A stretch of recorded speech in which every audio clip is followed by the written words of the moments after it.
Bismillahirrahmanirrahim. Assalamualaikum warahmatullahi wabarakatuh.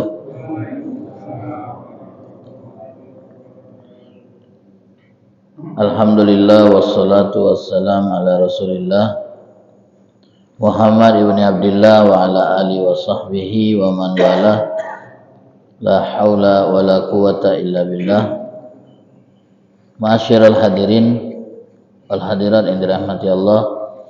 Alhamdulillah, kembali kita dipertemukan oleh Allah dalam Masjid Baitur Rahman yang insya Allah sama-sama kita cintai ini, untuk sama-sama mengkaji perjalanan hidup Rasulullah SAW dalam buku Sirah An-Nabawiyah.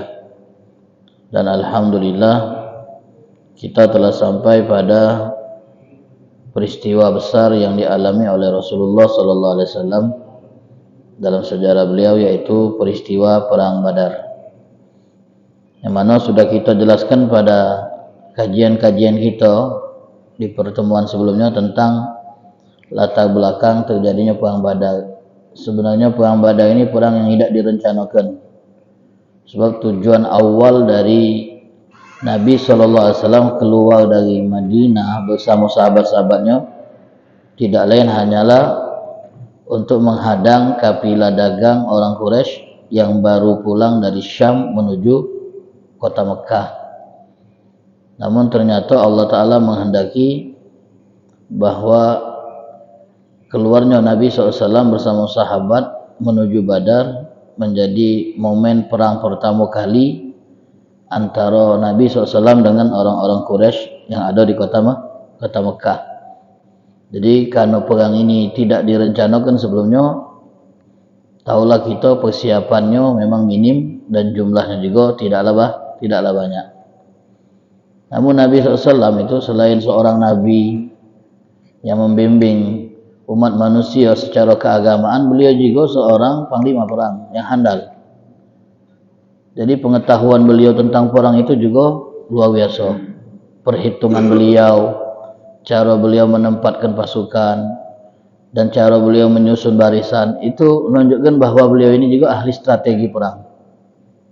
Dan cara beliau meminimkan agar korban itu tidak banyak, itu luar biasa.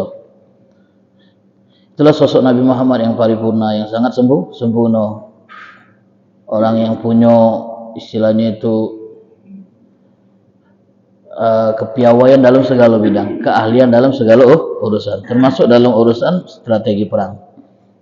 Namun meskipun beliau ini tahu segala urusan, beliau tidak menutup pintu musyawarah. Jadi segala hal yang bisa membuat adanya perbaikan, beliau terima saran-saran tersebut.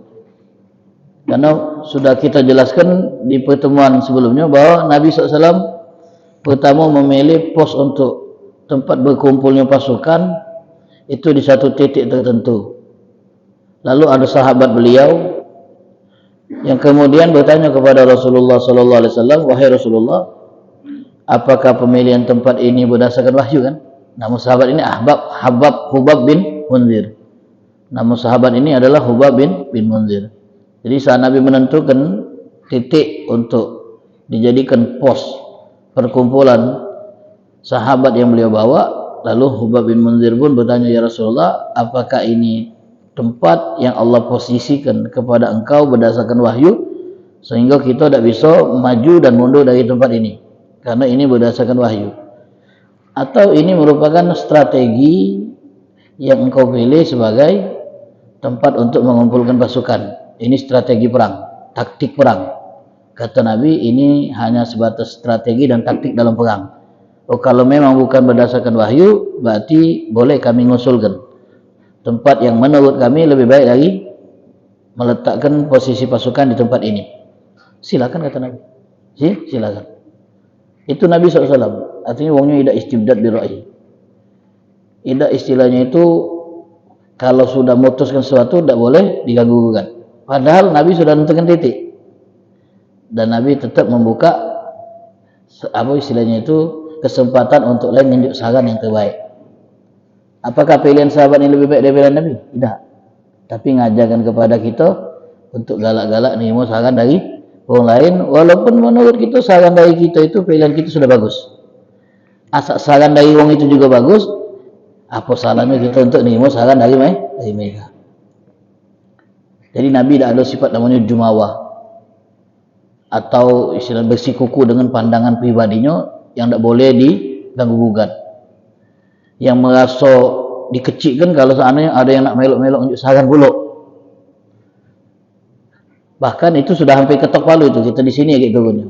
Tapi ternyata ada yang nyarankan pemilihan tempat yang menurut dia untuk lokasi itu jauh lebih strategis menurut dia, dan Nabi galak nerima. Ya Rasulullah, kalau saran saya, kata dia, kita milih tempat di mana yang lebih dekat dengan sumber air.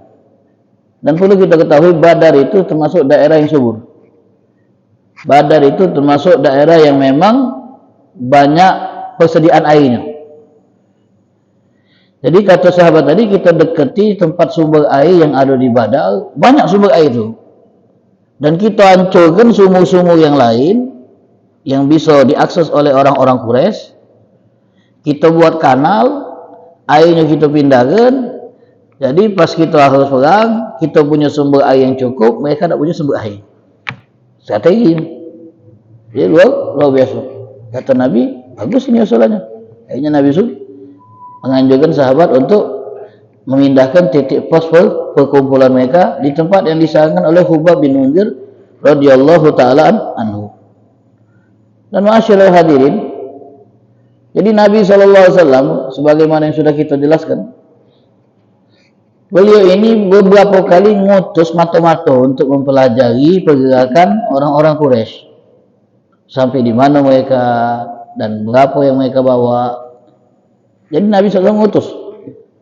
Bahkan Nabi juga mengutus beberapa sahabat, kalau tidak salah Sa'id bin Zaid radhiyallahu anhu dengan Talha bin Ubaidillah diutus untuk melihat pergerakan kafilah yang rencananya tadi menjadi latar belakang kenapa Nabi keluar kan, yang nak diadang tadi. Karena mereka tidak lewat di jalur yang biasa mereka lewati. Kata Nabi ngutus dua sahabat, kau susul kemana pergerakan kafilah ini. Dua sahabat, Sa'id bin Zaid dan Talha bin Ubaidillah.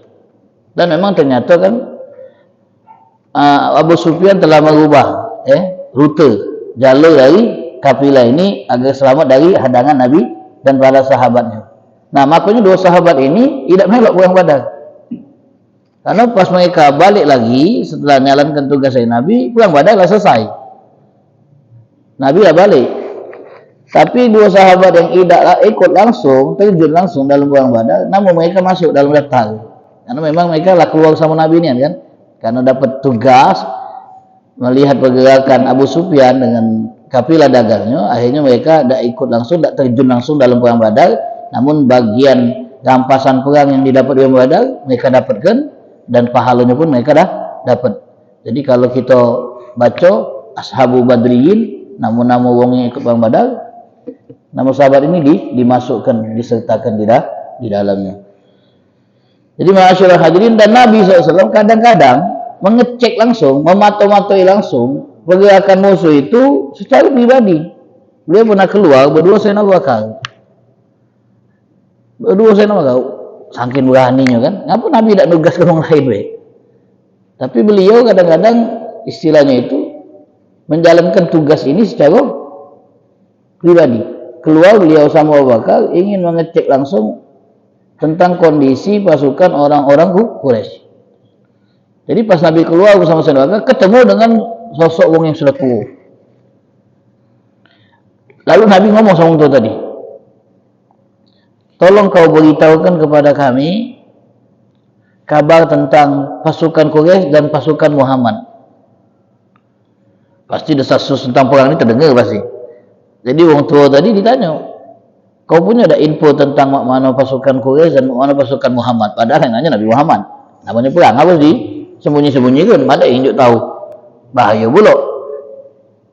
Dan kata Sayyidah Aisyah, Nabi itu kalau seandainya merencanakan perang, biasanya beliau akan tutupi. Beliau akan tutupi. Nanya, akhirnya kata orang tua tadi, aku dah akan ngabarkan kamu berdua, kan Nabi kan ajak Sayyidina Bakar, sampai kamu nunjuk tahu aku dulu siapa kamu berdua tu. Kata Nabi, tidak. Kau tunjuk tahu kami dulu, baru kami tunjuk tahu siapa kami. Benar kata orang tadi, kalau aku tunjuk tahu kamu, mana pergerakan pasukan ini apa? Quraisy dengan pasukan Muhammad, kalian akan memberitahu aku siapa di kalian berdua ni. Iya, kata Nabi. Kemudian kata orang tua yang ditanya ini, sesungguhnya aku melihat bahwasanya orang-orang Quraisy ini sudah melakukan perjalanan dari Mekah sejak hari sekian yang aku dengar. Berarti sampai hari ini menurut prediksi aku mereka sudah sampai di titik ini. Tahu dia. Kalau mereka bergeraknya dari Mekah tanggal sekian, berarti mereka hari ini sudah sampai di titik ini. Kalau memang info yang aku dapat benar dari orang yang ngabarkan, berarti mereka sudah sampai di titik sini. Disebut nama tempatnya. Jadi gitu, dia jalan dari sana, dari Lampung jam 8. Sekarang jam 11. Berarti sudah sampai di KM Babo. Nah, kalau yang paham jalan tahu kan. Dan aku dengar Muhammad sallallahu alaihi wasallam keluar dari Madinah hari sekian. Kalau memang info yang aku dengar itu benar, berarti dia sudah sampai di titik ini. Kata orang tua tadi. Akhirnya Nabi SAW ngambil informasi dari dia. Oh, berarti orang Quraisy sudah tak jauh dari kita. Lalu orang tadi kan ngomong lagi. Nah, katanya kan kamu nak tunjuk tahu siapa kamu dua ni. Aku lah tunjuk tahu infonya ini. Nah, kamu dua ni siapa? Nahnu min ma. Itu singkat Nabi ngomong. Nahnu min ma. Langsung lagi. Orang tua tadi bingung. Maaf apa ini? Apa dari Irak aja. Kan tak kenal dia dengan Nabi dengan Abu Bakar. Nahnu min ma. Istilahnya itu kan orang dulu tuh nanya tuh dari suku mano, dari daerah mano. Tapi Nabi nyebut nahnu min ma'in. Kami ini dari air. Orang tua tadi bingung, air apa yang masuk? Kemudian Nabi langsung lagi. Kenapa langsung lagi? Biar tak ditanyai lagi. Kalau Nabi mantuk, mak mano. Nah, kan mak mano bahasa kita Min ma apa maksud itu? Suku mano. Nabi langsung lagi supaya tidak dicecah bertanya lagi. Itu strategi. Dan Nabi tidak bohong. Kenapa? Karena memang itu dari air loh. Allah ciptakan kita kan dari air. Itu namanya tauriah. Jadi Nabi tidak bohong. Nah, supaya tidak ditanya lagi, apa dia maksud mak tu? Dari mana ni kamu ni? Nah, lagi tinggal ke Nabi sallallahu alaihi wasallam. Jadi ini beberapa ahdas, beberapa kejadian-kejadian sebelum pecah perang Badar itu sendiri. Masyaallah hadirin yang dirahmati oleh Allah, kata Imam Nawawi rahimahullah saat beliau menjelaskan tentang peristiwa yang terjadi di perang Badar ini, di antaranya menyembunyikan jati diri siapa, kemudian menyembunyikan kemana arah yang kita pilih, dan istilahnya apa, kita juga menyembunyikan jumlah pasukan yang kita bawa. Nah, itu strategi perang yang luar biasa. Jangan pas perang kita buka loh, kami nggak senjata sekian, pasukan sekian, akan berkumpul di sini sekian. Saro gitu. Dalam perang itu yang namanya bohong, nipu, dah apa-apa diperbolehkan. Makidah buat hal-hal yang licik dalam perang. Kalau jualan tak boleh. Dalam jualan pesaing ini kita harus licik Ustaz. Kalau tidak kalah kita dalam persaingan, jangan. Harus calak-calak Ustaz. Kalau tidak kalah kita persaingan, tak boleh. Perang ini kan ini perang juga Ustaz, perang pasar. Mana boleh? Hah? Perang dagang ini. Tidak baca. Yang maksud perang ini perang di medan tempur, bukan perang di pasar, perang dagang, tak boleh. Jadi kita perang harga Ustaz. Tidak baca. Kemudian ma'asyiral hadirin yang dirahmati oleh Allah Subhanahu wa taala, setelah itu Allah taala mensifati kepada kita tentang kondisi orang-orang Quraisy saat keluar menuju Badar. Badar itu kalau dari Madinah sekitar 130 meter. Cukup jauh ya. Berapa jarak tempuhnya? Kalau naik kendaraan mungkin sampai 2 jam, sejam setengah lah. Karena jalan di sana kan agak sepi. Sejam itu sudah cetok. dari Madinah ke Badar 130 km. Dan Badar ini tadi sudah kita jelaskan, daerahnya itu subur, tanahnya itu gembur. Dan di Badar ini biasanya ada pasar musiman. Setiap tahun itu ada pasar musiman. Jadi setiap orang di sana mulai bertukar barang, barter. Komoditas yang ada di daerah masing-masing itu diadakan pertukaran barter di Badar, pasar musiman. Jadi terkenal kalau sudah masuk pasar musiman itu kami Badar, bukan perang, pasar. Kalau kita apa namanya? Kalangan Kalau kita kalangan mingguan ini tahunan. Terkenal kami itu dari semua suku penjuru datang di Badar. Nengok barang-barang yang dijajakan yang ada di sana. Nah di sini Allah Taala mensifati dalam Al-Quran bagaimana keadaan orang-orang Quraisy itu pas keluar dari Mekah menuju medan Badar. Wala takunu kalladzina kharaju min diyarihim bataran wa ria'an nas wa yasudduna an sabilillah. 3 hal yang Allah sifati dari orang Quraisy saat keluar menuju Badar. 1, bataran, jumawa, merasa superior, merasa kuat, merasa hebat, merasa mereka tidak bakal bisa dikalahkan oleh Nabi Muhammad Sallallahu Alaihi Wasallam. Sombong dulu, kan yang kayak ini bahaya tak? Tidak boleh kita merasa superior, tidak boleh kita terlalu pede dengan kemampuan yang ada sama kita. Biasanya wong-wong yang sudah nunjukkan rasa superior, cak kehebatan, pas kalanya bukan soal kalanya, malunya itu sudah cak hebat, ngaso menang, toto kalah, kan tidak lemak. Misalnya Real Madrid ketemu Persija, langsung ngaso hebat, Persija kecil lah, Barcelona lagi kalah, misal Mike Tyson tinju ngelawan siapa petinju gitu nih? Tidak tahu. Ngelawan Masuri misalnya. Masuri ini amate. Dia ngocok dinding, tangannya yang ngetak. Kalau Mike Tyson dindingnya yang ngetak. Dia kan Masuri tadi. Oh, tidak tahu Masuri punya strategi, menang Masuri. Malu dia. Kalau udah ngemekan, nyepelekan, tentu kalah pula. Nah ini keadaan pasukan Quraisy saat keluar menuju Badar. Wah, super dia, ngasuh hebat, ngasuh kuat. Pimpinannya siapa? Abu Jahal.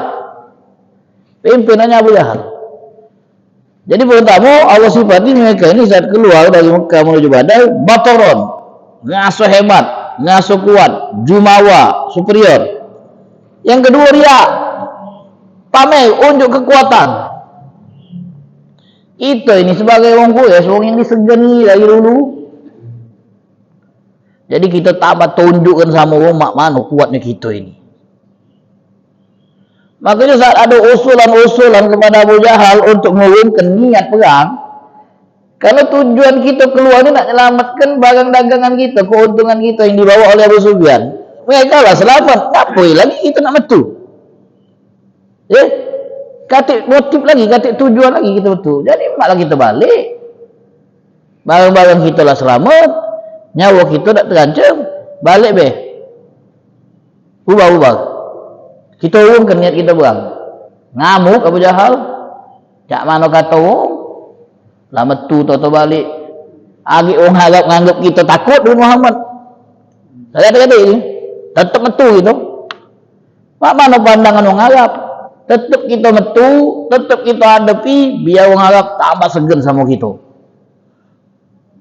Biar orang Arab tambah segan sama kita. Biar mereka tahu mak mana hebatnya kita. Woi, sombongnya minta ampun. Abu Jahal kan itu. Jadi batarat, wari'a anas, pamer, unjuk kekuatan, wa yasudduna an sabilillah, dan tujuan mereka adalah menghalangi sampainya dakwah. Supaya kalau seandainya pasukan Muhammad kita kalah kan, selesai dakwah dia.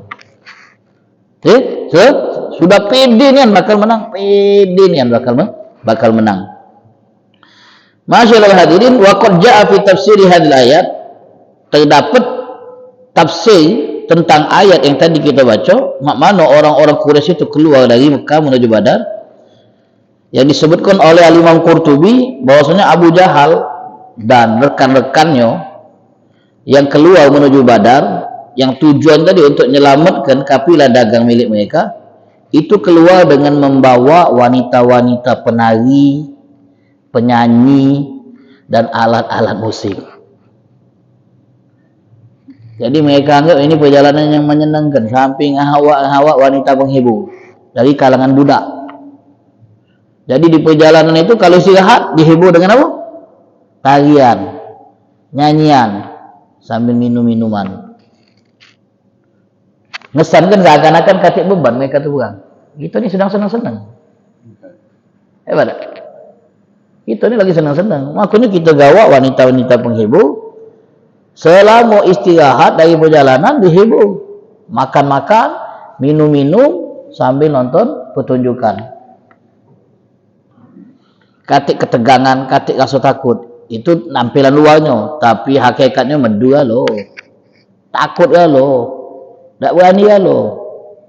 Hari ada beberapa hal yang membuat mereka ini agak ragu keluar dan takut. Tapi dipaksa oleh si Abu Jahal ini. Akhirnya mereka keluar. Falamma waradul Juhfa ba'asa Khufab al-Kinani wa kana sadiqan li Abi Jahal bihadaya ilaihi ma'a ibni amin lahu. Tak kala dia sampai di wilayah namanya Juhfa, ada seorang yang bernama Khufab. Dia ini kawan Abu Jahal. Khufab ini ngirim hadiah kepada Abu Jahal. Ngirim hadiah kepada Abu Jahal melalui ponakannya. Nah, sepupunya. Kata Khufab ini, kau datang ke Juhfa, ini kirimkan ke Abu Jahal. Khufab ini kawan Abu Jahal, CS. Kirim ke Abu Jahal, sampaikan kepada Abu Jahal, butuh bantuan tak? Kalau memang butuh bantuan, tambahan pasukan, agak kami kirim. Kalau memang Abu Jahal butuh bantuan. Kalau memang harus aku dewek yang metu untuk nambah jumlah pasukan Abu Jahal, kata Khufab tadi, aku melok metu juga. Kalau tidak, aku kirim bombe. Apa kata Abu Jahal? Dengan dimawa tadi, dengan sombong, Abu Jahal nyawab, sesungguhnya kami ini sedang berperang melawan Allah. Sebagaimana yang dikatakan Muhammad. Muhammad ngomong itu, kami ini lagi merangi Allah. Kata Muhammad, ya. Kalau memang benar yang dia omongin Muhammad, pasti kami tidak akan menang melawan Tuhan secara. Tapi kita jengok siapa yang menang, siapa yang kalah. Kalau dia yang kalah, berarti dia yang bohong. Kata Muhammadnya, kami lagi merangi Allah karena menghalangi dakwah dia. Tapi kalau benar yang kami lawan Allah, pasti kalah kami, kata Abu Jahal. Tapi kita jengok itu kan klaim Muhammad. Agak kita jengok siapa yang benar, siapa yang salah. Kami kalah ke Muhammad tu. Jadi kamu tahu menganggap siapa yang benar, siapa yang salah. Siapa yang mengklaim, siapa yang bohong. Woi, nesok. Itu Abu Jahal tadi. Itu. Wa in kunna nuqatilun nas, tapi kalau yang kami perangi ini, Muhammad dan pengikutnya, inna bina ala nasila quwwah. Kami punya kekuatan yang bisa mengalahkan mereka. Kalau memang kami yang kami perang ini Tuhan, sebagaimana yang diklaim Muhammad, mana baca menanglah kami, karena lawannya Tuhan. Tapi yang kami lawan ini ya manusia, Muhammad dan pengikutnya. Kami punya kekuatan besar untuk bisa mengalahkan mereka. Jadi tidak perlu kau kirim bantuan. Kekuatan kami dah cukup. Wah, hebat tak? Kata Abu Jahal tadi. Kemudian apa kata Abu Jahal? Wallahi la narji'an kita. Demi Allah kami tidak akan batalkan rencana merangi Muhammad. Tak batal, tak balik lagi sudah. Kata si Abu Jahal, sampai kami tiba di Badar, di sana kami minum minuman, kami akan melihat tarian, dan di Badar itu ada musim pasar tahunan tadi kan.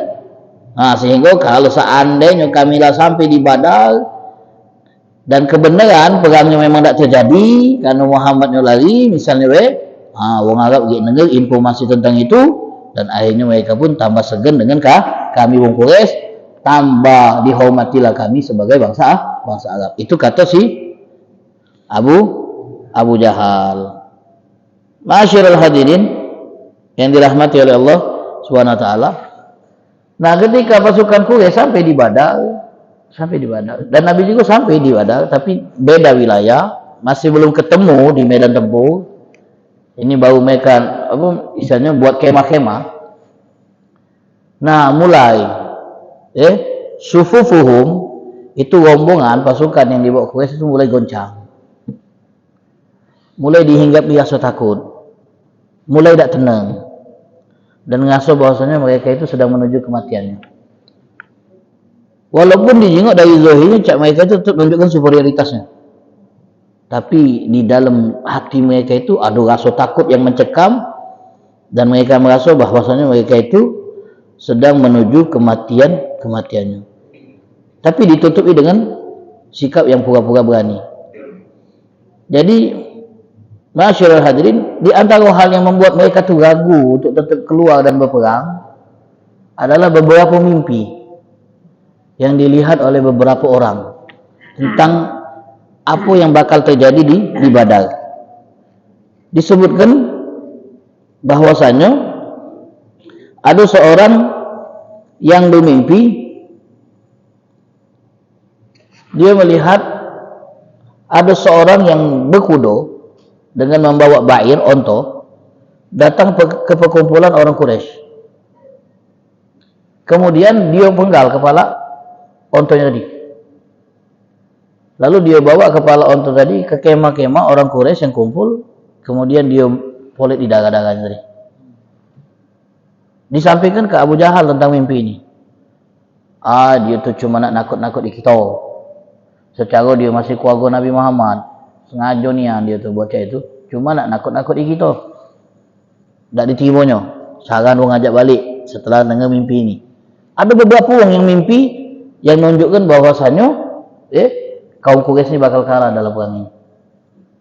So, ada Umayyah bin Khalaf yang diajak Abu Jahal untuk ikut keluar di perang Badar. Dia sudah ragu, tak melok aku. Dikata-katai banci lah, pengatut lah, dikirim barang yang ngesankan kalau orang dapat kirim barang ini sebagai pengetut. Tak terima lah sopan Umayyah tadi. Ada ya aku berani dikata pengecut. Akhirnya dia maksa ke diri untuk keluar juga. Bininya nahan, tak usah melok-melok. Bukankah kau pernah dengar Muhammad ngomong sama kau, inni qatiluka, wahai Umayyah, aku akan bunuh kau. Ini takut dengan ngomong Nabi Muhammad itu. Kalau kau keluar mati kau. Tapi aku tak terima kalau dikatai banci. Aku tak terima kalau dikatai mengecut. Tetap keluar tu lah. Masih nak betul tu lah. Jadi beberapa orang yang tadinya pengen balik, dikata-kata oleh Abu Jahal, tak jadi. Tapi ada yang kekeh, hendaklah situ, penting barang kami selamat, balik kami. Kami kata kepentingan nak melok perang. Ada yang terpaksa, ada yang nyago ego, ada yang tadi ngasa hebat, Cak Abu Jahal tadi. Jadi seperti itu masyarakat ini. Sombongnya orang-orang jahiliyah itu, termasuk Abu Jahal ini, sehingga membuat mereka itu tidak nimo saran-saran yang menyarankan untuk batal ke perang ini. Karena katik kepentingan lagi kita berperang.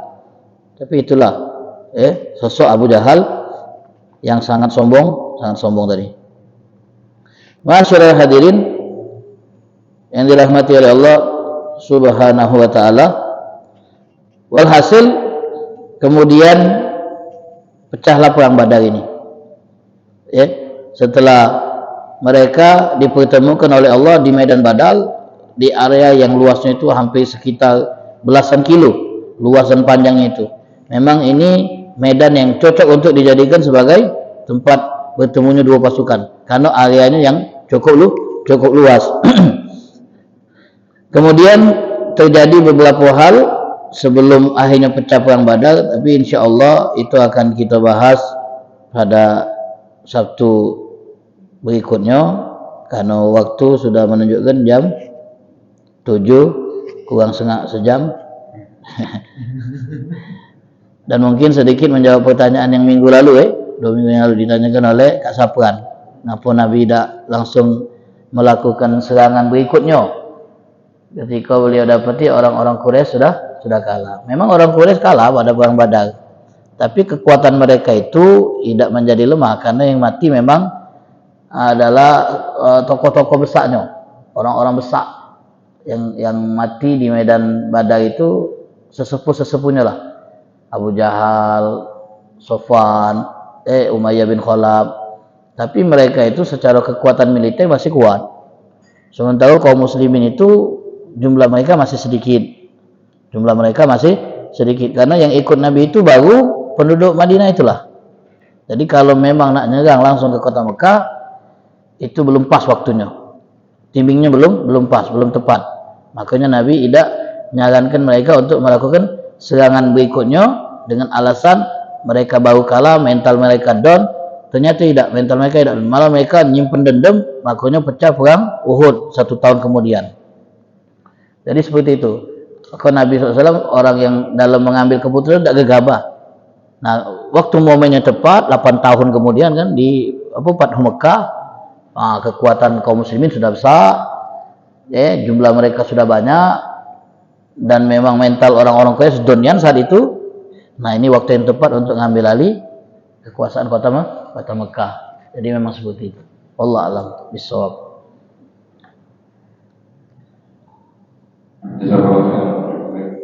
Bapak Ibu, kalau nanya catatan sekarang seputar Ramadan, yang tentunya hikmahnya sangat besar. Kita tahu bahwa Rasulullah itu orang sektor sempurna, dan pemimpin para orang-orang.